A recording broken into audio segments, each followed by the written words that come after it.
Alléluia. Père Céleste, Dieu des cieux, Dieu vivant, nous voulons te prier pour les peuples, pour les nations, afin que ton règne vienne, afin que ta volonté soit faite. Nous prions contre les desseins de l'ennemi, contre les desseins du méchant, afin qu'ils soient ravagés. Nous prions, Seigneur Dieu, pour ceux qui doivent être amenés à la repentance, afin, Seigneur Dieu, que le malheur ne frappe point. Nous prions pour les nations, nous prions pour les peuples, nous prions pour les familles. Père, je me souviens en ce moment de toutes les personnes et je prie pour la santé, pour la guérison. Pour la santé, pour la guérison. À l'instant précis, je me tiens, l'Esprit me montre comme trois leaders importants qui sont malades et personne ne sait qu'ils sont malades. Et dont le départ ne sera pas bon, n'est pas une bonne chose pour leur groupe, pour le groupe qu'ils dirigent. Et je me tiens là, je veux prier pour votre santé. Je parle de trois leaders. Il y a un qui a un problème au niveau du foie. La personne va se reconnaître. Dans quel pays je suis? Je suis en Côte d'Ivoire. Je suis en Côte d'Ivoire, je vois qu'il y a un problème au niveau du foie, c'est une maladie. Je prie que Dieu te guérisse, parce qu'il n'est pas le temps pour toi, il ne faut pas partir maintenant. Que donc, tout ce qui veut détruire autour de toi soit ôté dans le nom de Jésus. Que le Seigneur t'accorde la santé, que le Seigneur t'accorde la santé, que le Seigneur vous accorde la grâce, que le Seigneur vous accorde la santé. J'ai décrit un, mais je parle de deux autres, pardon. Que la grâce divine vous soit donnée. Donc il y a un qui a un problème au niveau du foie, un qui a un problème au niveau de la tête et un qui a un problème de sciatique. Que le Seigneur vous accorde la santé, la guérison. Que la guérison soit votre partage dans le puissant et précieux nom de Jésus. Quelqu'un donne un bon Amen. Alléluia. Donnez un bon Amen. Amen. Amen. Amen. Amen. Amen. Ok, gloire à Dieu. Alors, ces messages, ces prophéties, je le répète constamment, ne soyez pas distraits en écoutant des prophéties.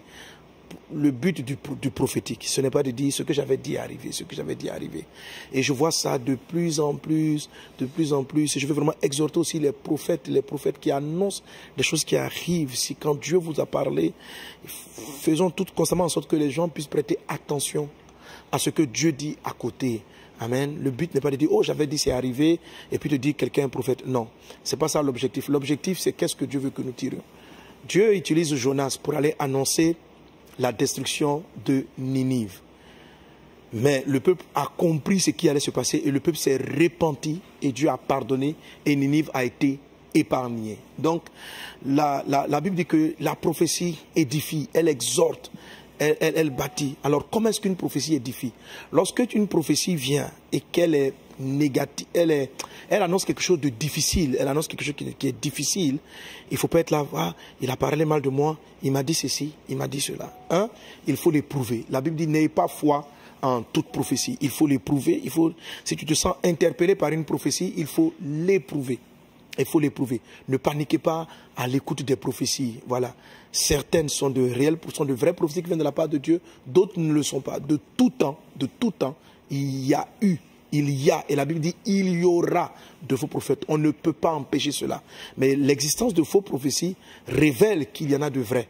Et la Bible dit, ne méprisez pas les prophéties. Donc faites très attention de ne pas les mépriser, parce que mépriser les prophéties, ça peut entraîner. Donc, le faux prophète vient pour que tu banalises l'orientation et la direction prophétique. Il peut venir parce que, donc il faut faire extrêmement attention à cela. L'objectif du prophétique, c'est de corriger, c'est de montrer la voie, c'est de relever, ce n'est pas de détruire, Donc, une prophétie peut annoncer des malheurs, voilà. Une prophétie peut annoncer des malheurs. Jésus, quand il arrive à Jérusalem, il dit, tu seras détruite. Il dit, Jérusalem sera détruite. Ce n'est pas une prophétie de l'Ancien Testament, c'est Jésus-Christ lui-même. Il annonce la destruction de Jérusalem. Il dit, il ne restera pas ici pierre sur pierre. Ce n'est pas des choses agréables à entendre. Mais si, comme le peuple avait fait du temps de Jonas, il s'est dit, ah, vraiment, qu'est-ce que tu es en train de dire, prophète? Qu'est-ce que Dieu est en train de nous dire? On a péché. Et qu'il prenait le sac et la cendre et qu'il se repentait, Dieu aurait fait certainement grâce et le malheur n'aurait pas frappé en 70 la destruction de Jérusalem. Ok?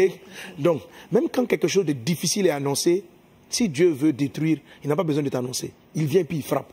Mais s'il annonce, c'est qu'il y a un espoir de t'amener à revoir ta position. Donc il faut faire très attention à chacune des prophéties. Il faut les éprouver. Il faut les éprouver à la lumière de la parole de Dieu et demander à Dieu vraiment, est-ce que c'est vraiment de lui? Tu peux dire, si c'est vraiment de toi, montre-le-moi encore. Montre ce que le serviteur de Dieu a dit. Confirme-moi, demande ce que tu veux à la lumière de la parole de Dieu. Bien sûr, il y a des prophéties qui vont t'amener à faire des choses qui sont totalement contraires à la parole de Dieu. Bon, on a prophétisé ceci, viens demain, amène-moi une offrande de cela, viens sacrifier un bœuf, viens sacrifier un mouton. Ça, on n'est pas dans les prophéties de la parole de Dieu. La Bible est basée sur Jésus-Christ. Un prophète est venu et il a annoncé à Paul qu'il allait avoir un malheur. Il a annoncé à Paul qu'il allait avoir un malheur. Donc, penser qu'une prophétie ne peut pas annoncer des choses difficiles, ce n'est pas correct, bibliquement parlant.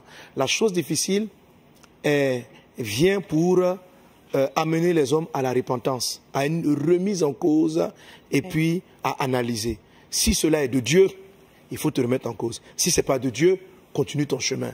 Ok? Continue ton chemin, n'aie pas peur. Si ce n'est pas de Dieu, rien n'arrivera. Si c'est de Dieu, Dieu t'a aimé, c'est pourquoi il t'a averti, c'est pourquoi il t'a prévenu, afin que tu fasses attention. Amen. Ok? Amen. Alors pour ce qui concerne la Côte d'Ivoire et les dirigeants, juste avant le départ du président Bédié, l'Esprit en avait parlé. C'est vrai que même en commentant la prophétie, je disais que, étant donné l'âge que vous aviez, il faut le faire. Et la prophétie disait, préparez vos départs, préparez votre départ. Sinon, vos partis, vos groupes vont se briser et tout le travail que vous avez bâti peut s'écrouler d'un moment à l'autre. Donc, préparez cela, préparez. Et c'était donc un conseil prophétique. C'était un conseil prophétique. Une prophétie que j'ai donnée, que l'Esprit a donnée par moi récemment, était assez sévère contre des personnes qui ont le pouvoir, qui sont en train de diriger. Elle était assez sévère. On m'a dit, bon, je ne suis pas très truc, on m'a dit que ça a beaucoup circulé, hein? Je n'ai pas beaucoup regardé. Mais quelle que soit la sévérité d'une prophétie, elle vise à la repentance. Alors, si tu as le pouvoir, si tu diriges et que tu sais dans ton fort intérieur, devant Dieu, que tu es reprochable, tu n'es pas en train de diriger comme tu dois le faire, tu prends ce qui n'est pas à toi, et que par ces actes-là, tu mets la vie de beaucoup de gens en danger, tu mets la vie de beaucoup de gens en danger, il faut te repentir, il faut te repentir. Ces vidéos-là, des ensembles prophétiques, te révèlent que Dieu parle et la chose arrive. Le Covid avait été annoncé par l'Esprit, des troubles aux États-Unis avaient été prophétisés par l'Esprit, des départs avaient été prophétisés. L'Esprit avait annoncé un certain nombre de choses. Donc, ces vidéos-là viennent pour te dire de faire attention. Faut pas dire, ah, et puis, ok, c'est arrivé, c'est un prophète. N'aie pas peur de l'homme, n'aie pas peur. Crains Dieu et saisis la révélation et mets-toi en règle. La prophétie semblait sévère par rapport à certaines personnes qui ont certains pouvoirs de décision. Je vous en prie par les compassions de Dieu de revoir vos positions. S'il y a des choses à revoir, de demander pardon. Et je termine avec cela. Quel est le plan de Dieu? Et je redis encore, l'Afrique va, après les années 2030, à partir des années 2030, connaître un développement. Amen. Voilà. Par la grâce de Dieu, un mouvement d'ascension. Alléluia. Amen. Les hommes qui seront trouvés fidèles, Dieu cherche des gens fidèles, des gens qui vont travailler avec honnêteté. Dieu va les positionner. Ce n'est pas une affaire de parti politique, c'est une affaire de ton cœur. C'est une affaire de ton cœur. Amen. Amen. Amen. Voilà. Mais celui qui ne veut pas servir le peuple et qui veut se servir du peuple pour ses objectifs personnels risque d'être jugé et risque d'être balayé. Voilà. Celui, quel peut être le parti? C'est un mouvement qui n'est pas seulement sur la Côte d'Ivoire, qui sera sur le Burkina, qui est sur le Burkina, qui est sur le Mali, qui est sur toutes les nations. Mais celui qui va travailler dans le sens du peuple de Dieu. Dieu dit, j'ai trouvé David, l'homme selon mon cœur. Ceux qui travailleront dans cet esprit, Dieu les protégera, Dieu les bénira. Amen. Celui qui arrive au pouvoir avec de bonnes intentions, mais qui après se laisse corrompre et qui est en train de dire, bon, moi c'est mon tour, je vais m'enrichir, il sera jugé, il sera condamné. Et sa fin peut être misérable. Mais que ce ne soit pas ton cas. Amen. Il n'existe pas quelqu'un qui n'a pas péché. Si tu l'as fait dans le passé, humilie-toi, répands-toi, reviens vers ton Dieu.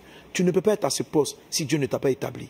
Toute autorité est établie par le Seigneur. Et Dieu ne l'établit pas pour qu'elle soit nuisible. Dieu l'établit pour qu'elle soit une bénédiction. Nous sommes dans un temps, certaines fois les méchants règnent longtemps.